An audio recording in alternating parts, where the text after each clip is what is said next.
Hello family. सकाळी उठले ना, बाहेर इतकी सुंदर अशी धुकं पडली होती ना, खूप छान वाटत होतं की आता चला बाबा फायनली थंडी सुरू झाली आहे. पण बघा इथे ना मिलीच्या पेपरचं जे रिव्हिजन चालू होतं, कारण की तिचा पेपर चालू आहेत, अजूनही संपलेले नाही आहेत. आणि खरंच मला या गोष्टीचा खूप कंटाळा आला आहे. आणि इथे विहांचाही लास्ट पेपर होता, त्यामुळे एका गोष्टीचं सॅटिस्फॅक्शन आहे की बाबा चला एकाचे तरी पेपर संपतात. आणि त्यानंतर मग इथं मुलांना ना शाळेत सोडलं मी. घरी येऊन जी माझी छोटी मोठी कामं राहिलेली ती सर्व केली. म्हणजे माझी क्लिनिंग काही अजून संपलेली नाही आहे. म्हणजे जी आणि हे सर्वच बायकांबरोबर होतं. घर कितीही साफ असलं ना तरी आपल्याला वाटतं रे बाबा दिवाळी आहे तर पूर्णच क्लीन व्हायला पाहिजे.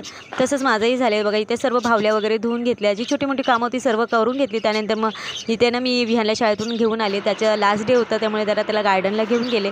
मग घरी येऊन जे फ्रीज क्लिनिंग करायचं होतं, विंडो बाकी होते, म्हणजे जी छोटी मोठी बाकी होती ती सर्व कामं केली. संध्याकाळचा चहा घेतला, तोवर राणीही आली होती, त्यामुळे तिने मिलीला शिकवलं, कारण की तिचा एक पेपर अजून बाकी होता. आणि तोवर मी जेवण बनवून घेतलं. मग आम्ही सर्वांनी मिळून जेवून घेतलं. आणि मग मिलीच्या स्कूलमध्ये कंदील बनवायचं होतं, तर त्यामुळे तिला थोडीशी कटिंग करून दिली.